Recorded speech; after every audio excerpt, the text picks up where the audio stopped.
நம்ம குடும்பத்தில் அகால மரணம் அடைஞ்சு இறந்துருக்கிறான். அவனுடைய ஆன்மா சாந்தி அடையணும்ல, சாந்தி அடையிறது இல்லை. அதை எவனுமே கண்டுக்கிறது கிடையாது. அதை எதுக்கு நாங்கள் செய்யணுங்கிறேன். இவன் விளக்கம் கொடுக்குறான், தண்ணியில் விளக்கம் கொடுக்குறான். நான் கரெக்டாக இருக்கேன், அதுக்கு என்ன செய்யறதுன்றார். விளக்கம் சொல்லி உன்னுடைய முன்னோர்கள் இப்படிலாம் இறந்துருக்கிறாங்க, சமாதி உள்ள சொத்து, அந்த சமாதி உள்ள சொத்தை என்ன சொல்லி சமாதியை பாதுகாக்கணும்ல. ஆனால் முன்னோர்கள் தானேயா. அந்த இடத்துல ஒரு கோயிலை கட்டு, ஒரு சிவன் கோயிலுக்கு சின்ன கோயிலை கட்டிட்டு மச்சத்தை கூட விற்று தொலைச்சிட்டு போ. அந்த சமாதியை இடித்து தள்ளுறது. எனக்கு தெரிய சமாதி உள்ள சொத்தை விற்க போகும்போது இடிக்க சொன்னானா, ஒருத்தன் இடிச்சிருக்கிறான்.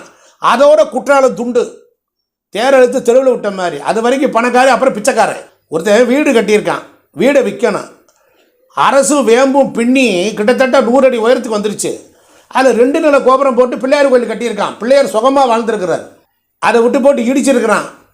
அதை வாங்கினவனும் காணாமல் போனான், இடித்தவனும் காணாமல் போனான். அந்த வீட்டை விலைக்கு வாங்கி வந்தவன் அவனும் தரிசாக போனான். சாதாரண மனிதர்களுடைய ஆவிகளை இப்படி இருந்தால் தெய்வங்கள் எப்படி இருக்கும்? மனுஷங்கிட்ட பொறுப்பு கிடையாது. ஆமாம், அந்த நேரத்துக்கு ஆள் பிடிப்பான், அந்த நேரத்துக்கு ஆள் பிடிப்பான்.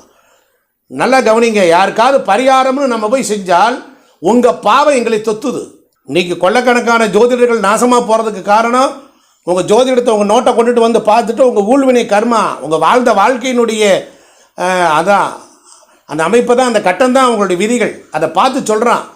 அவன் என்னதுக்கு ஆவான்? அதோட அனுபவிக்க வேண்டிய கர்ம வினையை அனுபவித்து தான் தீர்ந்துட்டால் கர்மா முடிச்சிடும். இந்த பூமியில் கஷ்டத்தை அனுபவிக்கத்தான் வர்றோம். அதுலேருந்து எஸ்கேப் ஆகிறது. செத்தவனுக்கு வாழ்ந்தவனுக்கு செய்ய வேண்டிய பரிகாரம் நிறைய இருக்குது. ஒரு காக்காய்க்கு சோறு வைக்க மாட்டேங்கிறான், சாமி படத்துக்கிட்ட முன்னால் இன்னும் 10 நிமிஷம் கும்பிட மாட்டான், டெய்லி விளக்கேற்ற மாட்டான். வீட்டு வாசல் நிலையை துடைக்கிறான்னு துடைக்க மாட்டான், வாசல் கதவை திறந்தே அடைச்சி கிடக்கு. வீட்டில் ஒரு ஈசானிய மூலையில் ஒரு கோலம் போட்டு 2 தீபத்தை ஏற்றுனா அந்த வீட்டினுடைய பிதர்கள் சாந்தி அடைவான். அதனால தான் சிவன் குடும்ப படத்தை வைக்க சொல்கிறான். யார் சரிங்க? வாரத்துக்கு ஒரு நாள் சனிக்கிழமை பெருமாள் கோயிலுக்கு போங்கிறான். பெருமாள் கோயிலுக்கு போனோம்னா அங்கே இருக்கக்கூடிய ஆஞ்சநேயருடைய அந்த சஞ்சீவி பர்வதம் அவங்க உடம்புல படம். பெருமாள் கோயிலில் இருக்கக்கூடிய ஆஞ்சநேயருக்கு விசேஷமான ஆற்றல் உண்டு. நம்மால் கஷ்டம் வந்து தான் கோயிலுக்கு போகிறேங்கிறான். அவர் எப்படி ஆகுறது? வீட்டில் குலதெய்வம், குடும்ப தெய்வம், இஷ்ட தெய்வத்தை வணங்குறதே இல்லை. குலதெய்வத்தை மறந்துட்டான். குலதெய்வத்தை முறையாக வணங்கி வழிபட்டு மேன்மை அடைந்தவர்கள்லாம் நல்லா இருக்கான். ஞாயிற்றுக்கிழமையான காலையில் எழுந்து சூரிய வழிபாடு, சூரிய ஆசனம் போட்டு வணங்கி கும்பிட்ற குடும்பம் என்றைக்குமே தோற்று போனதில்லை. ஞாயிற்றுக்கிழமைக்கு 4:30 மணிலேருந்து 6 மணிக்கு உண்டான வேலையில் ஒரு மனிதன் தன்னுடைய பாவத்தை தொலைக்கக்கூடிய நேரம். அந்த நேரத்தில் தான் என்ன பண்ணுறோம்? டிவியில் போய் மூழ்கி கிடக்கிறோம்.